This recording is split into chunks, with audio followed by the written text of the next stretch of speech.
जड़ कर्म चेतन बंधकारु कर्म के अवसान का। कह कर स्वरूप यथार्थ जग का जो किया उपकार है, उसके लिए जिन वाणी माँ को वंदना शत बार है, वंदना शत बार है, वंदना शत बार है। नमः सिद्धेभ्यः वन्दितु सौवसिद्धे ध्रुवमचलमणोवमं गतिं पत्ते वोच्छामि समयपावुड मिनमो सुध केवली भणिदम्। नमः समय साराय स्वानुभूत्या चकासते चित्स्वभावाय भावाय सर्वभावान्तरच्युते। अनन्तधर्मणस्तत्त्वं पश्यन्ति प्रत्यगात्मनः अनेकान्तमयी मूर्तिर्नित्यमेव प्रकाशता।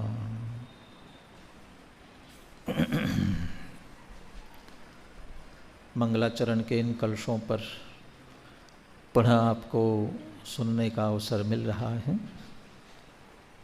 इसलिए जब जब ये मंगलाचरण के रूप में बोले जाए इनका भाव बराबर ध्यान में अपने को लेते हुए कलश मंगलाचरण के छंद आदि बोलने चाहिए। आचार्य कुंद कुंद देव विरचित समय सार परमागम सर्वशुद्ध ज्ञानाधिकार। प्रारंभ में आत्मा को अकर्ता सिद्ध किया। ऐसा अकर्ता सिद्ध करने पर कोई सर्वथा ही अकर्ता मान ले तो वह सिद्धांत विरुद्ध है, एकांत मत है। ऐसा सर्वथा अकर्तापना मानने वाले कर्म करता है, इस तरह से कर्म को कर्ता ठहराते हैं और आत्मा को अकर्ता मानते हैं। चूँकि सांख्य मत वाले प्रकृति को कर्ता मानते हैं और पुरुष अर्थात आत्मा उसे वह अकर्ता समझते हैं, तो ऐसी मान्यता वाले जैन हो करके भी श्रवण की बात भी की, श्रवण भी हो और यदि इस तरह से बात कर रहे हैं तो फिर वह श्रवणाभास हैं। वे प्रज्ञा के अपराध के कारण माने उस बात को वस्तु स्वरूप को यथार्थ रूप से न समझने के कारण इस तरह से वे कथन कर रहे हैं। उनके लिए यहाँ आदि का खंडन नहीं किया, सिर्फ इतना ही कहा कि जिनवाणी कहती है आत्मा कथनचित करता है, और यदि आप ऐसा मानते हो कि आत्मा अकर्ता ही है तो जिनवाणी का आपके प्रति कोप होगा, जिनवाणी आप पर प्रसन्न नहीं होगी। तो जिनवाणी की प्रसन्नता क्या है? जिनवाणी की प्रसन्नता वैसी ही है जैसे पंच परमेष्ठी की प्रसन्नता है। आप्त परीक्षा में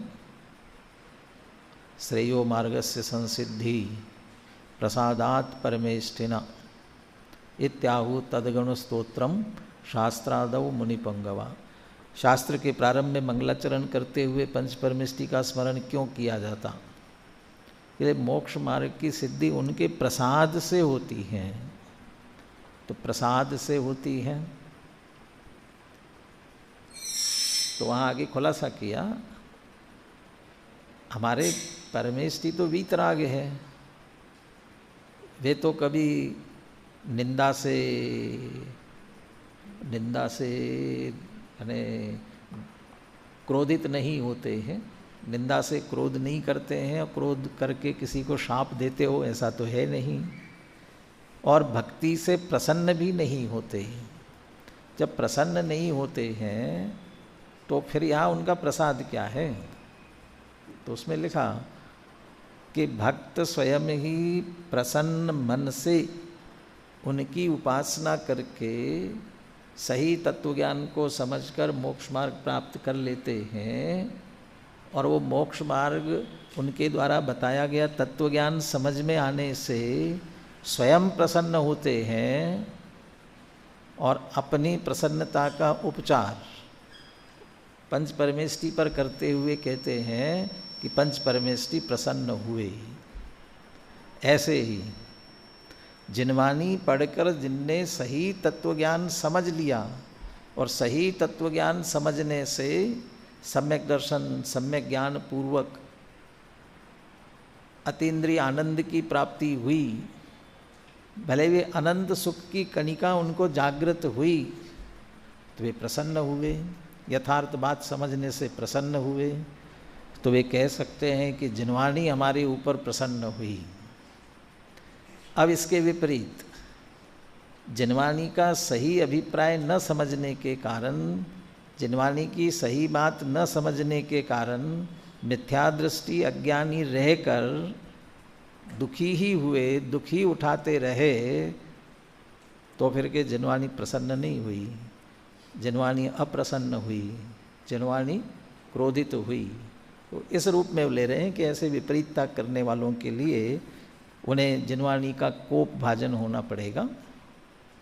उससे बचने के लिए वो ये कहते हैं, वो जो एक मिथ्यात्व, रागादि, अज्ञान इत्यादि जो बहुत सारे कार्य गिना दिए ना, वो सारे कार्य तो पर्याय रूप है, उन्हें तो कर्म करता है, और आत्मा अपने आप को द्रव्य रूप करता है।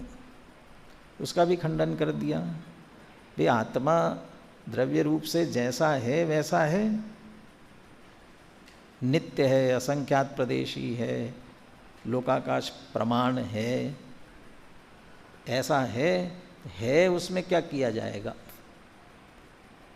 न उसे घटा बढ़ा सकते हैं, घटा बढ़ा जाए तो उसमें कुछ किया जाए। जो नित्य है वो किया हुआ हो नहीं सकता है, किया हुआ तो नित्य नहीं हो सकता है, इनमें परस्पर विरोध आता है। इसलिए आत्मा को करता है, ये बात भी घटित नहीं होती।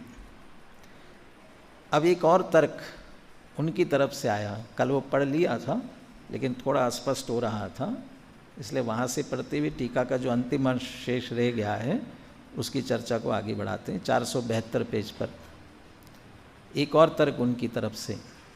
एक तर्क तो यह है कि आत्मा को करता है। यस्तु वस्तु स्वभावस्य सर्वथा अपोढ़ुम अशक्यत्वात्, ये वही एकांत से अकर्ता मानना चाहते हैं, कर्म ही सब कुछ करते हैं, कर्म पर ही जो डालने जा रहे हैं, वे ये कह रहे हैं वस्तु स्वभावस्य सर्वथा अपोढ़ुम अशक्यत्वात्, वस्तु का स्वभाव सर्वथा रहता है, कभी भी उसका अभाव नहीं हो सकता है, मिटता नहीं है कभी भी। तो वस्तु के स्वभाव का मिटना अशक्य होने से ज्ञायको भावो ज्ञान स्वभावेन सर्वदा एव तिष्ठति, तो ज्ञायक स्वभावी आत्मा ज्ञान स्वरूप से ही सदा रहता है, कभी छोड़ेगा नहीं ज्ञान स्वभाव को। सर्वदैव तिष्ठति तथा तिष्ठञ्च ज्ञायक कर्तृत्वयोर अत्यंत विरुद्धत्वात्। अब ज्ञान स्वभाव से रह रहा है ना, तो ज्ञान स्वभाव से रहता हुआ, अब ज्ञान स्वभाव से रहने के कारण वह सदा ज्ञायक ही रहेगा, ज्ञायकपना छोड़ करके और कुछ नहीं होगा। तो यदि ज्ञायक और कर्तृत्व, ज्ञायक रहे और कर्ता रहे, इनमें दोनों में परस्पर विरुद्ध है। ज्ञायकत्व कर्तृत्वयोर अत्यंत विरुद्धत्वात्, ज्ञाता भी हो और कर्ता भी हो, ये संभव नहीं है। ज्ञाता है सो कर्ता नहीं होता, कर्ता है सो ज्ञाता नहीं होता, तो ये दोनों में परस्पर विरुद्ध है। इसलिए ज्ञायक तो ज्ञायक है, कर्ता तो नहीं हो सकता। इसलिए मिथ्यात्वादी भावाणाम न कर्ता भवति, इसलिए आत्मा मिथ्यात्वादी भावों का कर्ता नहीं होता। अभी वे ही कह रहे हैं भवन्ति च मिथ्यात्वादी भावा, मिथ्यात्वादी भाव तो हो रहे हैं, आत्मा तो करता नहीं है, मिथ्यात्वादी भाव हो रहे हैं। तो फिर किसने किए? ततः तेषां कर्म एव कर्त्री, इसलिए उनका कर्ता कौन है? कर्म ही है, ऐसा हम मानते हैं। कोई तो करता है ना, तो कर्म करता है, आत्मा तो करता नहीं है। आत्मा तो ज्ञायक है, सदा ज्ञायक ही रहने वाला है, इसलिए वह कर्म ही करता है। ऐसा जो प्ररूपिते प्ररूपण करते हैं, इति वासना उन्मेषः, ये जो उनके अंदर वासना पड़ी हुई है, वासना माने काम भाव कोई अकेला वासना कहते ऐसा नहीं है। टोडरमल जी के शब्द पढ़े हैं तब तो वासना का अर्थ ख्याल में आना चाहिए। कहाँ प्रयोग किया उन्होंने? वो क्रिया परिणाम अभिप्राय की चर्चा जहाँ आती है ना, वहाँ कहा ना, परिणामों की परंपरा का विचार करने पर अभिप्राय में जो वासना बस रही है, फल उसका लगता है। अभी हम भले भगवान की भक्ति कर रहे हों और भगवान की भक्ति में ये बोल रहे हों, आप किसी के कुछ करता नहीं हो, धरता नहीं हो, लेकिन अंदर में यदि हमारे अंदर बैठी हो, मैं भी जो ये पूजा कर रहा हूँ, इसके फल में मुझे धन संपत्ति मिले, लाभ मिले, कोई भी भावना हो, ये तो सब आप ही देने वाले हो, अंदर में यदि पड़ा हुआ है। अभी तो हम भक्ति कर रहे हैं और भक्ति में कह भी रहे हैं, लेकिन उसका फल न मिलते हुए अंदर जो विपरीतता पड़ी हुई है वो वासना कह रहे हैं, वो अभिप्राय, मिथ्या मान्यता, उसको वासना कह रहे हैं। ऐसे यहाँ भी आत्मा अकर्ता है, ये इतनी गहराई में बैठा है, वो वासना, वही उसी वासना के उन्मेष के कारण से वो ये कह रहे हैं कर्म करता और आत्मा नहीं करता।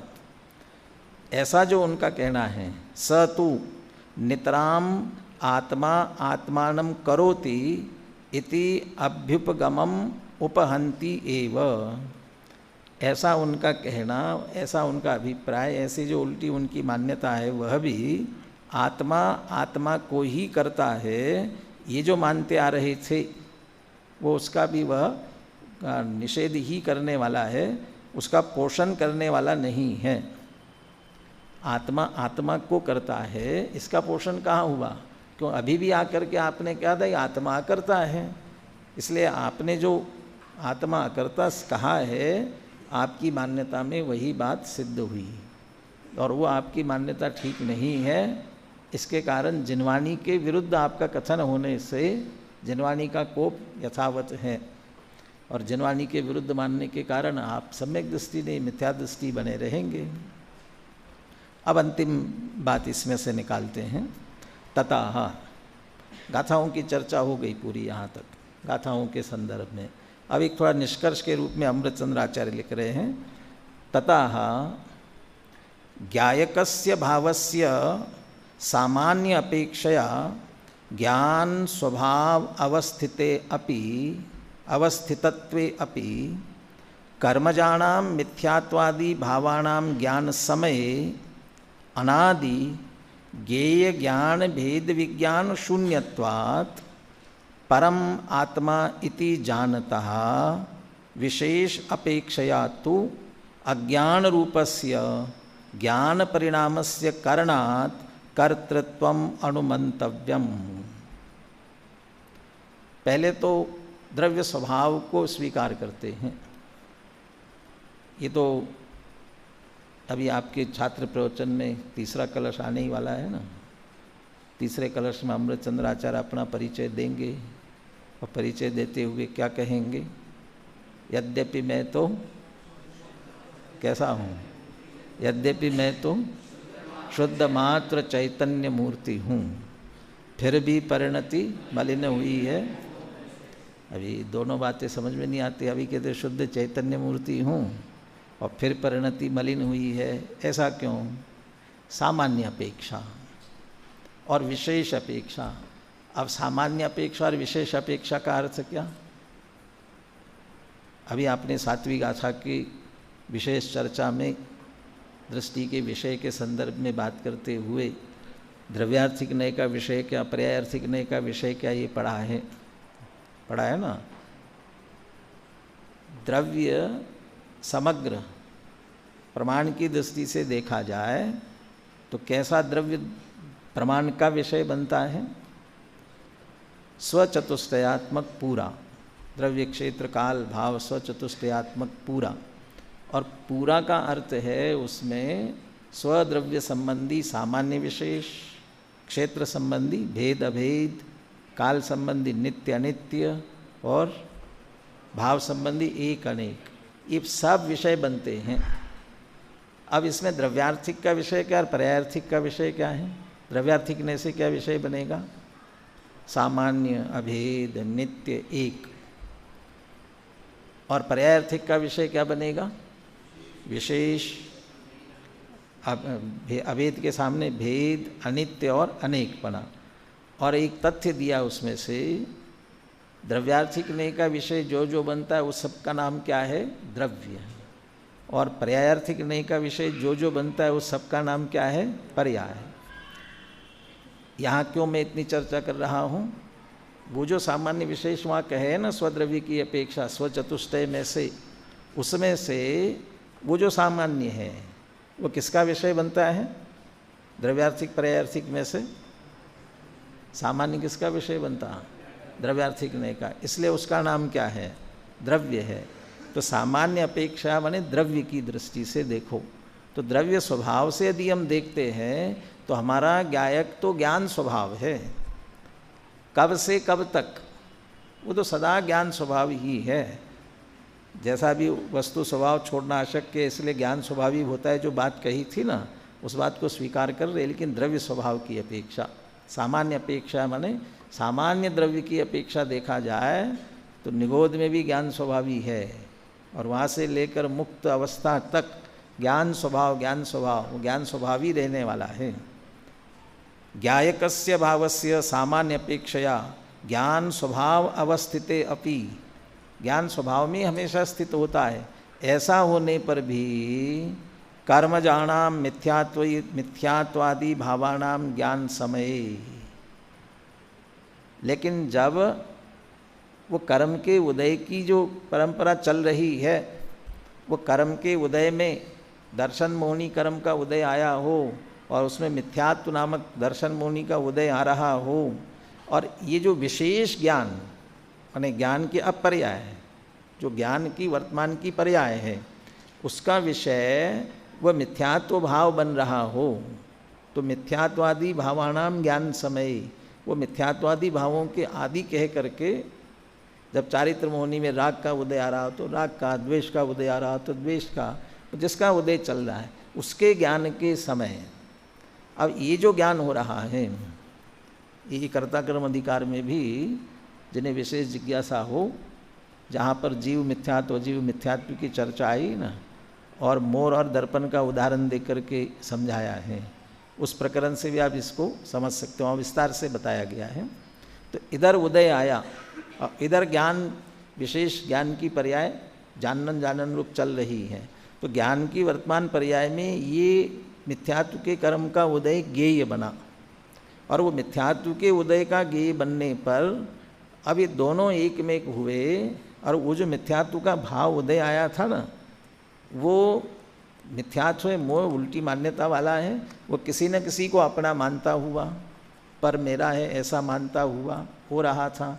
राग में किसी को इष्ट मानता हुआ, द्वेष में किसी को अनिष्ट मानता हुआ, ऐसा जो परिणाम आ रहा है वो ज्ञान का ज्ञेय बना। तो वो ज्ञान का ज्ञेय बना, इसका मतलब पर पदार्थ ज्ञेय बने, और वो जो ज्ञेय बने उसमें ये मैं हूँ ऐसा जो भाव बना वो उस समय ज्ञेय बन रहा है। तो कर्म जनित मिथ्यात्वादि भावों के ज्ञान के समय माने अकेला उनको ज्ञान का ज्ञेय बनाया ऐसा नहीं, बल्कि उनके साथ एक में हो करके, अभी कहने वाले भेद विज्ञान के अभाव की बात कर रहे हैं। तो मिथ्यात्वादि भावानाम ज्ञान समय अनादि ज्ञेय ज्ञान भेद विज्ञान शून्यत्वात्, अनादि काल से मैं ज्ञान स्वरूप ही हूँ और ये ज्ञेय मुझसे भिन्न है, ऐसा भेद विज्ञान आज तक हुआ ही नहीं। वो हमेशा पर को अपना ही मानता हुआ आया, ज्ञान स्वभाव का भान ही नहीं है। तो उस समय ज्ञान भेद विज्ञान शून्यत्वात्, भेद विज्ञान से शून्य होने के कारण से परम आत्मा इति जानता, पर आत्मा है ऐसा जानता हुआ। अब वो जो विशेष ज्ञान की पर्याय में हो रहा था ना, वो विशेष अपेक्षया, सामान्य में तो ज्ञान स्वरूप ही रहा, उसमें कोई अंतर नहीं पड़ा, लेकिन विशेष अपेक्षा ज्ञान की उस वर्तमान पर्याय में अज्ञान रूपस्य ज्ञान परिणामस्य करणात्, उस समय उसने अपने वर्तमान ज्ञान पर्याय को अज्ञान रूप से परिणमित किया। किया का मतलब क्या? मैं अज्ञानी हो गया, मैं मिथ्यात्वी हो गया, मैं रागी हो गया, मैं द्वेषी हो गया, ऐसा माना। रागी द्वेषी हुआ नहीं है, या राग द्वेष के परिणाम जिनके प्रति हो रहे उनको अपना जाना नहीं, अपना माना, वो अपने हुए नहीं है, होते नहीं हैं। लेकिन ये आत्मा मैं हूँ, ऐसा ज्ञान का अज्ञानपना विपरीत परिणमन किया। तो विपरीत परिणमन जो हुआ किसने किया? भेद विज्ञान के अभाव के कारण उस जीव ने स्वयं किया। स्वयं की उसकी विपरीतता थी, तो ज्ञान का अज्ञान रूप परिणमन उसके द्वारा स्वयं करने से ज्ञान परिणामस्य करना अज्ञान रूप परिणाम के करने से कर्तृत्वम अनुमंतव्यम। वो कर्म ने तो कुछ नहीं किया भाई, कर्म तो उदय में आकर के अपने क्रम से जा रहा था, उसका तो समय, उसका क्रम चल रहा है। अब वो आपके ज्ञान के आपका भी स्वभाव जानने का, इसलिए वो झलका। और वहाँ अपने अज्ञान के कारण से, भेद विज्ञान के अभाव के कारण से एक में एक माना। ये जो अपने ज्ञान को अज्ञान रूप परिणमन किया, ये किसने किया? कर्म ने तो किया नहीं, आपने अपनी भूल से किया। तो जब आपने अपनी भूल से किया है तो कर्तृत्वम अनुमंतव्यम, उस भूल को आपको माने उसका कर्तापना मानना चाहिए। तो भेद विज्ञान के अभाव में इस तरह से उन भावों का, मिथ्यात्वादी भावों का कर्ता हो रहा है, उसे स्वीकार करना चाहिए। कब तक? अब बदल कर बात करते हैं। कब तक? तावत, तभी तक, यावत तदादि ज्ञेय ज्ञान भेद विज्ञान पूर्णत्वात् आत्मानम एव आत्मा इति जानतः विशेष अपेक्षया अपि ज्ञान रूपेणैव ज्ञान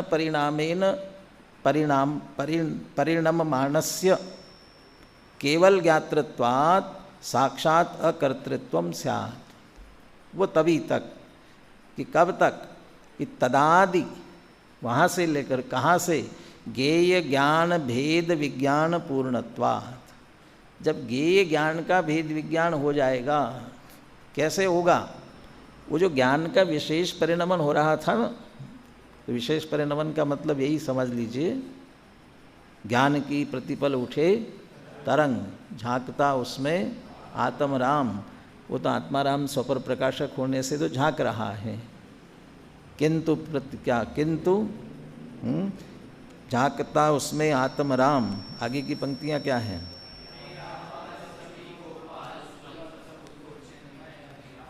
अरे आबाल सभी गोपाल सुलभ सबको चिन्मय अभिराम। क्योंकि सदैव वह ज्ञान की प्रतिपल उठने वाली तरंग में झांक ही रहा है, इसलिए सुलभ है। किंतु पर सत्ता में प्रतिबद्ध कीर मरकट सी गैल अनंत। ये आत्मा भी झांक रहा है और उसी समय वो जो पर सत्ताएं भी झांक, स्वपर प्रकाशक है ना, उस ज्ञान की उठने वाली तरंग में वे पर भी जानने में आ रहे हैं। और ये पर सत्ता में प्रतिबद्ध हुआ। परमात्मा इति जानता, वो पर को आत्मा, क्यों? वो मिथ्यात्वादी कर्म के उदय की विपरीतता के कारण से वो भी ज्ञेय बन रहे हैं और पर पदार्थ ज्ञेय बन रहे हैं, और उनके प्रभाव से ये पर को अपना जान रहा है, अपना मान रहा है। लेकिन जहाँ भेद विज्ञान पूर्णत्वात्, जहाँ ये भेद विज्ञान हुआ कि नहीं, वो जो ज्ञान स्वभाव, मेरा तो मूल ज्ञान स्वभाव है, इसलिए इसमें जो ज्ञान रूप स्वभाव है वो मेरा है, और ये जो बाकी के गे पर पदार्थ गे बन रहे हो, मिथ्यात्व रागादि भाव गे बन रहे हो, ये तो पर है। ये दोनों का, ज्ञान स्वभाव का और बाकी सब गेयों का, उनका भेद विज्ञान जब हुआ पूर्णत्वात्, और तब क्या माना? आत्मानम आत्मा इति जानतः, आत्मानम एव आत्मा इति जानतः, आत्मा को ही आत्मा जानता हुआ। अभी तो पर को आत्मा जान रहा था, क्यों? भेद विज्ञान का अभाव होने से, विपरीतता होने से। अब आत्मा को ही आत्मा जानता हुआ अब विशेष अपेक्षयापि ज्ञान रूपेण ज्ञान परिणामेन परिणमानस्य, वहाँ सामान्य अपेक्षा से तो ज्ञान रूप परिणाम रहा था, लेकिन विशेष अपेक्षा से पर को आत्मा मानता हुआ अज्ञान रूप परिणाम रहा था। कौन? जिसको भेद विज्ञान का अभाव है। दोनों को एक में एक मान करके अपने को विपरीत, अपने को अशुद्ध मानता हुआ अज्ञानी हो रहा था। और अब जैसे भेद विज्ञान हुआ, वो अपने को क्या जान रहा है, क्या मान रहा है? मैं तो आत्मा ही हूँ, ऐसा मानता हुआ अब वो विशेष ज्ञान की पर्याय में भी ज्ञान रूप ही परिणम रहा है। माने सामान्य अपेक्षा से भी ज्ञान रूप और विशेष अपेक्षा पर्याय में भी ज्ञान रूप, और ज्ञान रूप माने सिर्फ ज्ञायक, जानन स्वभाव। पीछे शायद जैसे नाचार्य की टीका में उदाहरण था, वो रागादि भाव कर्मों का कर्ता आत्मा होता है, इसके लिए स्फटिक मणि का उदाहरण देते हुए ये बात स्पष्ट की थी कि स्फटिक मणि स्वभाव से शुद्ध है, और स्वभाव से शुद्ध होते हुए भी जब जैसे रंग का दाग उसमें लगता है वैसा वह परिणमता है। उस समय दाग लगने पर उसरूप परिणमता है। तो साथ में भी कहा था क्योंकि उसमें उसरूप परिणमने की योग्यता है, लकड़ी इत्यादि में वैसी योग्यता नहीं है। अब जब वह लाल पीला हरा उसमें दाग लगा है, उस समय लाल पीला हरा हो रहा है ना, कि नहीं हो रहा है? लाल पीला हरा हो रहा है, लेकिन वास्तव में लाल पीला हरा हुआ क्या? आया दो पक्ष देखना। सामान्य अपेक्षा से तो वह स्वच्छ, जैसा उसका शुद्ध स्वभाव है वो वैसा स्वच्छ ही है, निर्मल ही है। और विशेष अपेक्षा जैसा रंग हुआ है वैसा होता हुआ दिख रहा है। अब जैसे वो दाग निकाला, अलग कर दिया, अब कैसा हो रहा है? स्वच्छ हो रहा है। कैसा स्वच्छ हो रहा है? सामान्य स्वच्छता तो उसका स्वभाव है ही, और विशेष अपेक्षा से भी स्वच्छ हो रहा है। स्वच्छ स्वभाव जैसा है वैसा ही हो रहा है, ऐसे यहाँ कहना चाहते हैं। आत्मा ज्ञायक स्वभावी आत्मा सामान्य अपेक्षा से ज्ञान स्वभावी है, लेकिन विशेष अपेक्षा भेद विज्ञान के अभाव में जब पर को आत्मा, पर को अपना जानता है, अपना मानता है, पर पदार्थों को इष्टनिष्ठ कल्पना करता है, उस समय भेद ज्ञान के अभाव में मिथ्यात्व रागादि रूप परिणमता है, पर को अपना जानता मानता है। उस समय है तो ज्ञान स्वभावी, लेकिन ये अज्ञान खड़ा कर लिया, तो अज्ञान रूप परिणम रहा है ना। और अज्ञान रूप किसने परिणमन किया? स्वयं ने किया। तो उस समय अज्ञान परिणमन का कर्तृत्व स्वीकार करना चाहिए। परंतु जैसे भेद विज्ञान हुआ, नहीं मैं तो ज्ञान स्वभावी हूँ, जानना स्वभाव है, ये रागादि विकारी भाव तो कर्म के उदय के परिणाम, ये तो सिर्फ मेरे जानने में आ रहे हैं, ये मुझसे भिन्न है, मैं ज्ञान स्वभावी ही हूँ। अब यहाँ दो ज्ञान हुए। सामान्य अपेक्षा से तो ज्ञान स्वभाव था ही, अब विशेष अपेक्षा से भी ज्ञान रूप ही परिणमन किया। अब ज्ञान रूप परिणमन करने से विशेष अपेक्षा, सामान्य अपेक्षा से तो ज्ञायक था ही, अब विशेष अपेक्षा से भी ज्ञायक हुआ, माने पर्याय में भी अब वो ज्ञायक हुआ। पहले द्रव्य स्वभाव से ज्ञायक था, और पर्याय में क्या हो रहा था? मिथ्यात्वी, रागी, द्वेषी ऐसा हो रहा था। पर को अपना जान रहा था, देह रूप मान रहा था, और जितने जितने रूपों में मान रहा था। और भेद विज्ञान होने पर बस मैं आत्मा हूँ, तो विशेष अपेक्षा से भी वो ज्ञायक रूप ही हुआ। तो आत्मानं जानतो विशेष अपेक्षयापि ज्ञान रूपे नैव ज्ञान परिणामेन परिणमानस्य केवलम ज्ञातृत्वात्। अब वो ज्ञाता ही रहा, साक्षात अकर्तृत्वम। अब जो आप कह रहे थे ना ज्ञाता और कर्ता भिन्न भिन्न है, यहाँ आकर के वो अपने को ज्ञाता ही अनुभव कर रहा है, वो कर्ता नहीं है। तो कब? तो सीधा तात्पर्य है सम्यक दृष्टि ज्ञानी ज्ञान अवस्था में सहज जानते रहते हैं, इसलिए वे तो उनके रागादि विकारी भाव मिथ्या तो होते ही नहीं ना, तो उनका कर्ता कैसे बनेंगे? एक तो उनके कर्ता नहीं बनते, और जो कदाचित भूमिका अनुसार रागादि हो रहे हैं उनका मैं करता हूँ ऐसे कर्तृत्व का अहंकार नहीं होता है। तो क्या होता है, उन सबको सहज जानने वाले होते हैं। पीछे मेरे ख्याल से 320 नंबर की गाथा आई थी, दिट्ठी जहे वणाणम अकारयम तह अवेदयम चेव। तो उसमें कहा था आत्मा तो जैसे आँख सिर्फ देखती जानती है, कर्ता भोक्ता नहीं होती है, ऐसे ही आत्मा भी सिर्फ जानता है, क्या एक है ज्ञान स्वभाव जानना ही है। और उसमें वह आश्रव बंध संवर निर्जरा मोक्ष इन सबके लिए कहा, इनको भी कर्ता नहीं मात्र जानता है, क्योंकि मैं जानन स्वभाव है, ये होने वाले सहज हो रहे और मैं इनका ज्ञाता हूँ। तो विशेष अपेक्षा से भी भेद विज्ञान के द्वारा जो अपने आप को सहज गायक रूप अनुभव, भेद विज्ञान से वे सहज गायक रूप रहते हैं, वे अकर्ता हैं। द्रव्य स्वभाव से अकर्ता, पर के कर्ता होता नहीं है, और अपने आप को सहज ज्ञाता रूप अनुभव करने के कारण से वह साक्षात अकर्ता, पर्याय रूप से भी वह अकर्ता हुए। परंतु अज्ञान दशा में द्रव्य स्वभाव से अकर्ता होने पर भी पर को अपना जानने मानने के कारण से मिथ्यात्वादी भाव जो विपरीतता की, गलती की, वो गलती किसने की, किसकी हुई, उसी अज्ञानी की हुई है। तो वो अज्ञानी उस समय वो अपने भाव का, पर का तो करता वो भी नहीं होता, वह ज्ञान भाव का उस समय वो करता है। तो उतना कर्तृत्व स्वीकार करना जरूरी है। वो कथनचित कर्तापना ये इतना इसमें मुख्य रूप से स्वीकार कराना चाहते हैं। ठीक है ना। एक आपके इसमें टीका पूरी हुई, हिंदी टीका के बाद में पहले निष्कर्ष वाक्य पढ़ते हैं, फिर जैसे आचार्य के एक उद्धरण बीच में आया है, वो उद्धरण उसके बाद पढ़ते हैं। उसमें बहुत थोड़ा सा एक विशिष्ट विषय, अच्छा विषय आया है।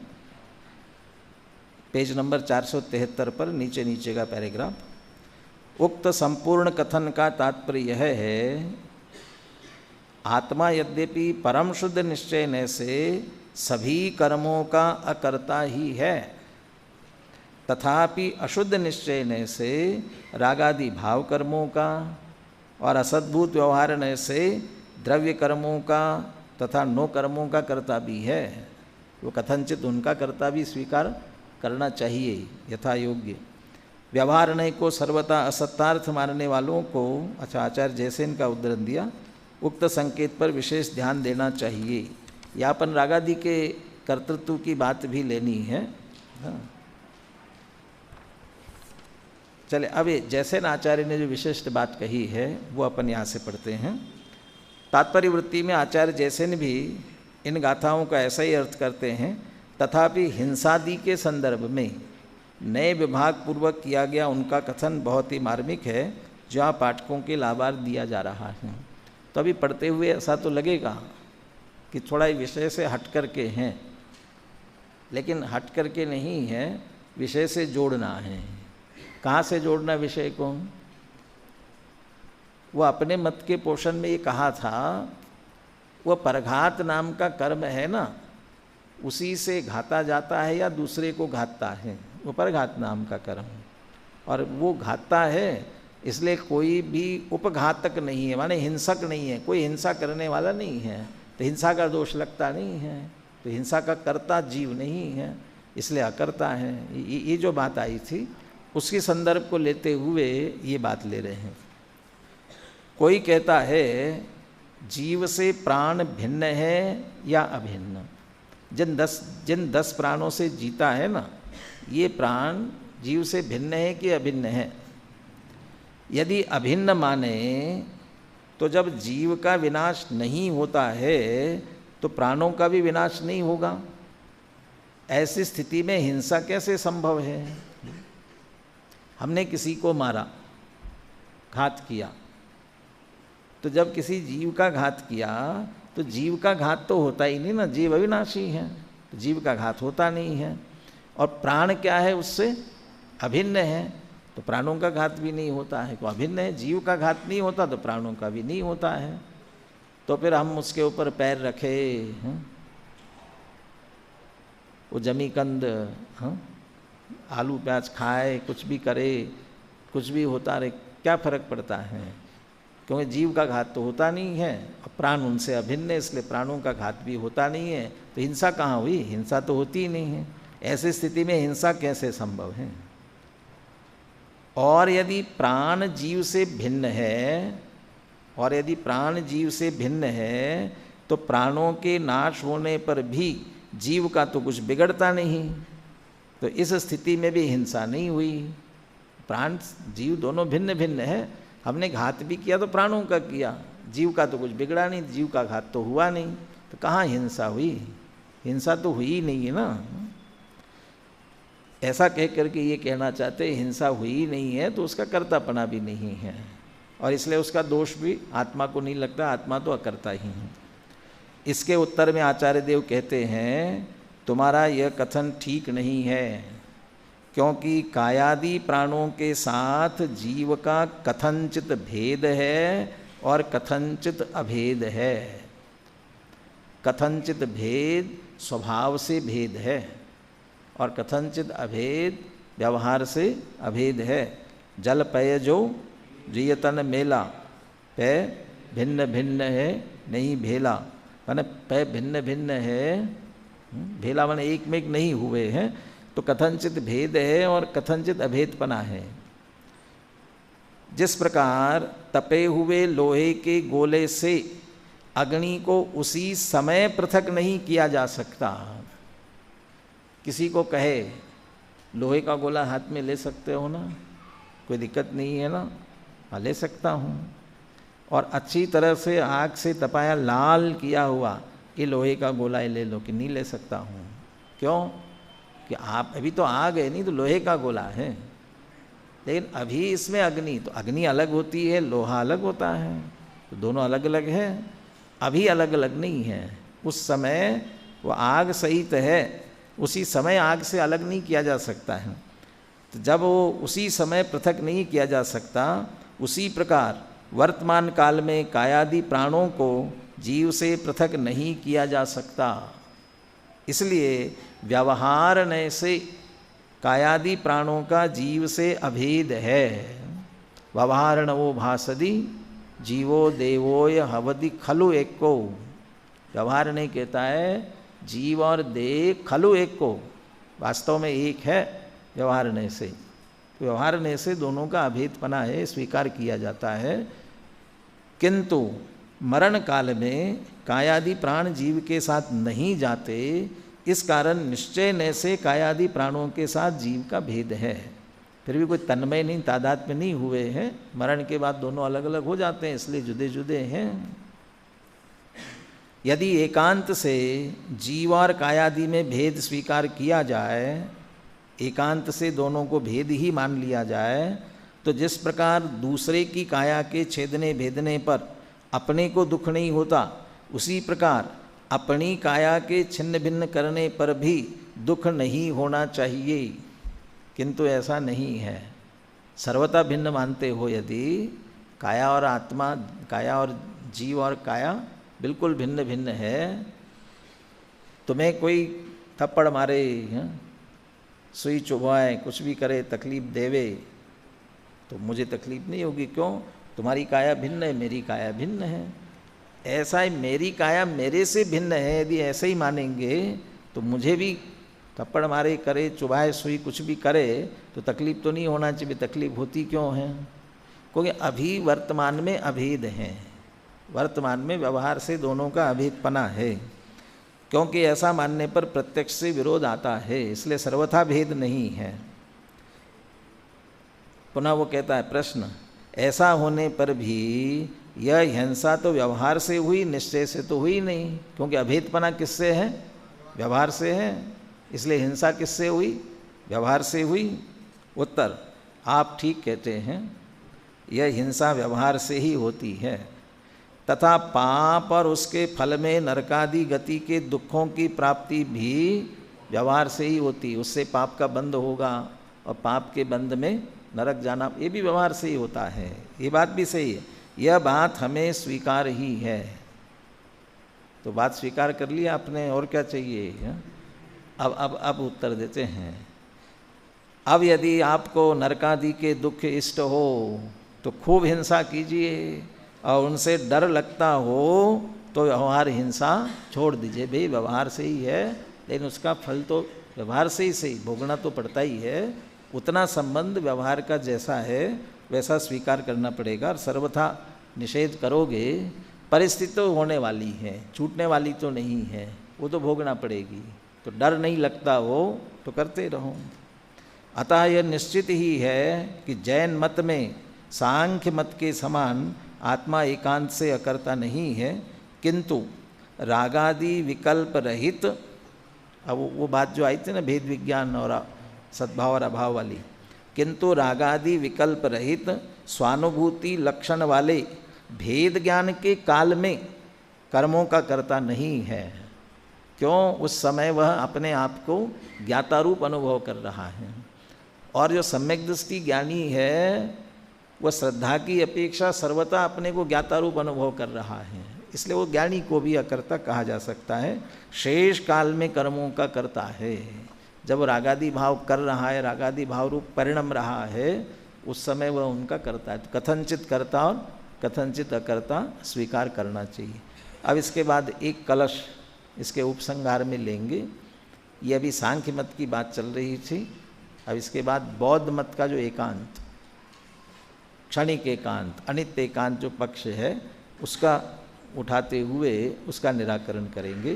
तो कल अपन इसके उपसंहार का कलश भी पढ़ेंगे और आगे की उत्तानिका रूप जो कलश है उसकी भी चर्चा करेंगे।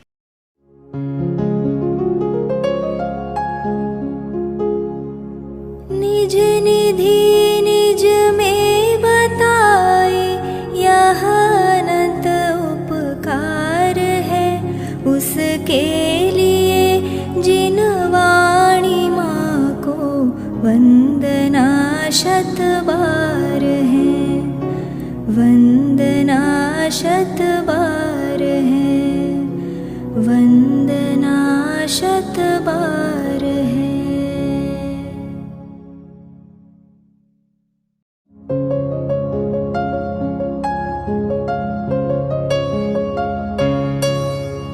हे जिन वाणी भारती तो ही जपो दिन रैन, जो तेरी शरणा गहे सो पावे सुख चैन।